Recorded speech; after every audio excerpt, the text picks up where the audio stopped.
የኢስላማባድ ድርድር መክሸፉን ተከትሎ በደቡባዊ ሊባኖስ ድንበር ላይ የተቀሰቀሰው ከፍተኛ ወታደራዊ ግጭት የቀጠናውን የጂኦፖለቲካዊ መልክዓ ምድር አዲስ የጦር ቀጠና አድርጎታል። በኢስላማባድ በአሜሪካና በኢራን መካከል የተደረገው ከፍተኛ ውይይት ቀጠናውን ከውድመት ሊታደገው ይችላል በሚል ከፍተኛ ተስፋ ተጥሎበት የነበረ ቢሆንም ይህ የዲፕሎማሲ ጥረት ሳይሳካ ምንም አይነት ስምምነት ላይ ሳይደርሱ መጠናቀቁ በቀጠናው ደብዘዝ ብሎ የነበረውን ውጥረት በቅጽበት ወደ ፍንዳታ ቀይሮታል። ሰላም ጤና ይስጥልን። ይህ አፍሮ ኒውስ ነው። ይህንን ጉዳይ በትንታኔ እንመለከተዋለን። አብራችሁን ቆዩ። ይህ ሁኔታ በሂዝቦላና በእስራኤል መካከል ያለው የኃይል ሚዛን ወደ ቀጥታ ጦርነት አሻግሮታል። በዚህም ሂዝቦላ በአንድ ቀን ብቻ 43 ጥቃቶችን እስራኤል ላይ ከፍቷል።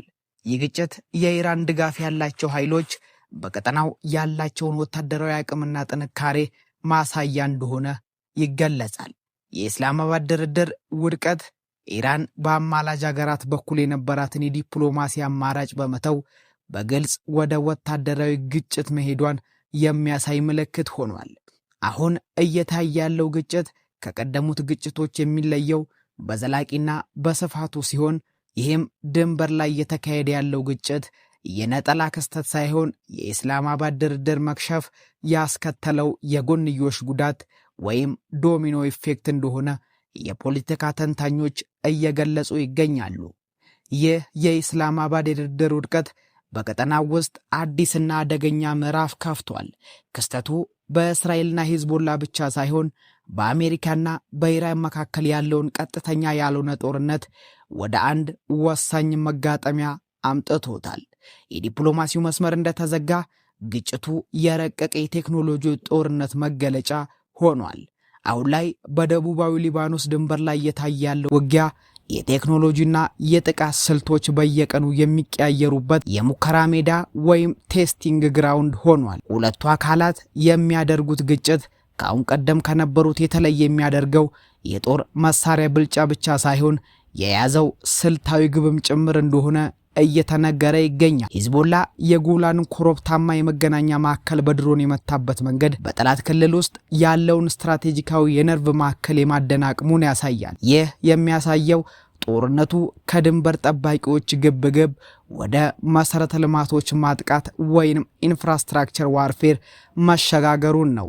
እስራኤል በደቡባዊ ሊባኖስ ውስጥ ከ8 እስከ 10 ኪሎ ሜትር የሚረዝም በፈር ዞን ወይንም የደህንነት ቀጠና ለመፍጠር የምታደርገው ጥረት ወታደራዊ መፍትሄን በጂኦግራፊያዊ የቁጥጥር ስልት ለመተካት መሞከሯን የሚያሳይ ነው። ይሁን እንጂ ይህ እርምጃ ሂዝቦላ በከተሞችና በሆስፒታሎች ግቢ ውስጥ ተሸሽጎ እንዲዋጋ በማድረጉ ግጭቱ ወደ አርባን ዋርፌር እንዲለወጥ አድርጎታል። እስራኤል በሜርካቭ ታንኮችና በከባድ አርትለሪ ብትታገዝም ሂዝቦላ በድሮንና በረቀቀ ሚሳኤል አጠቃቀም እያደረገ ያለው መከላከል በሁለቱ ኃይሎች መካከል ያለው የኃይል ሚዛን በፍጥነት እየተለዋወጠ መሆኑን ያሳያል። ይህ የወታደራዊ ቴክኖሎጂና የከተማ ጦርነት ጥምረት ቀጠናውን ወደ ተወሳሰበ የሰብአዊና የደህንነት ቀውስ እየገፋው መሆኑን የሰብአዊ መብት ተሟጋቾች እየገለጹ ይገኛሉ።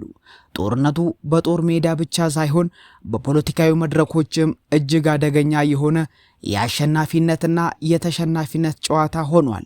ለዚህም ነገ ሚያዝያ 6 በዋሽንግተን የሚካሄደው ድርድር ለሁለቱ ወገኖች የፖለቲካ መውጫ መንገድ ሊያመጣ ይችላል በሚል በጉጉት እንዲጠበቅ አድርጎታል። የሊባኖሱ ጠቅላይ ሚኒስትር ናዋፍ ሰላም ሀገራቸው በወታደራዊ ግጭት ከመውደሟ በፊት በዲፕሎማሲያዊ መንገድ ለመታደግ የሚደረግ የመጨረሻ ጥረት ተደርጎ ሊወሰድ ይችላል። ይሁን እንጂ በቤሩት እየተደረገ ያለው የህዝብ ተቃውሞ ለሰላም የሚደረገውን ድርድር እንደ ጥንካሬ ማሳያ ሳይሆን እንደ የመንግስት ድክመት የሚመለከቱ ወገኖች በመበራከታቸው ምክንያት ድርድሩ እንቅፋት ሊገጥመው እንደሚችል እየተነገረ ይገኛል። ለዚህም ጠቅላይ ሚኒስትሩ አንድ ኑን በማለት የሚያሰሙት ጥሪ በሊባኖስ ውስጥ ያለውን የውስጥ ክፍፍል አደገኛነት የሚያሳይ ሲሆን ጦርነቱ ከውጪ ጠላት ጋር ብቻ ሳይሆን የሀገር ውስጥ አንድነትን በመፈታተን የእርስ በርስ ጦርነት ወይንም ሲቪል ዋር የመቀስቀስ አቅም ያለው መሆኑ ለሊባኖስ መሪዎች ጦርነቱን ከማስቆም በላይ አገርን የማዳን ፈተና ጭኖባቸዋል። በዋሽንግተን የሚደረገው ድርድር ያለ ዲፕሎማሲያዊ ግንኙነት ወይንም ፎርማል ታይስ መጀመሩ የሁለቱን ወገኖች የችግሩን አስቸኳይነት መገንዘብን ያሳያል። ይሁን እንጂ በጦር ሜዳ እየተካሄደ ያለው የኃይል አጠቃቀም ይህንን የሰላም መስኮት በእጅጉ እያጠበበው ይገኛል። እስራኤልና ሂዝቦላ የሚያደርጉት የአደገኛ ፊልማ የክልሉን የኃይል ሚዛን ለዘለቄታው የመቀየር አቅም አለው። ጠቅላይ ሚኒስትር ቢንያሚን ኔታንያሁ በደቡባዊ ሊባኖስ ድንበር ላይ ተገኝተው የመካከለኛው ምስራቅን ገጽታ ቀይረናል በማለት ተናግረዋል። ይህ ንግግር ወታደራዊ ድልን ብቻ ሳይሆን ኢራንና አጋሮቿን ከቀጠናው የበላይነት ወደ የህሉና ታጋይነት ማውረዳቸውን የሚያሳይ ነው በሚል እየተገለጸ ይገኛል። እስራኤል የደህንነት ቀጠናዋን ለማስጠበቅ ብትጥርም ይህ እርምጃ ሂዝቦላንና ደጋፊዎቿን ወደ ሙሉ ለሙሉ የሽምቅ ውጊያ ጉሬላ ዋርፌር እንዲገቡ የገፋፋቸው ይመስላል።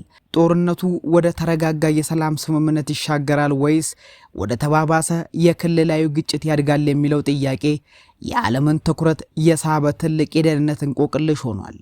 በዋሽንግተን የሚደረገው ድርድር ለግጭቱ መፍትሄ ያመጣ ይሆን ወይስ አሁን የምናየው በቴክኖሎጂ የተደገፈው ጦርነት ወደማይመለስ አደገኛ ዙሪት ይወስደዋል?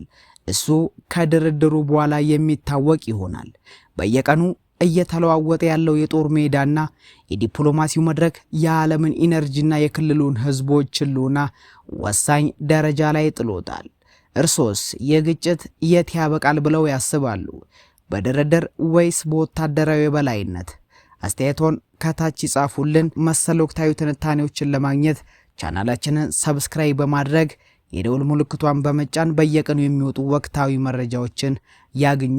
ስለ አብሮነታችሁ እናመሰግናለን። መልካሙን ተመኙ።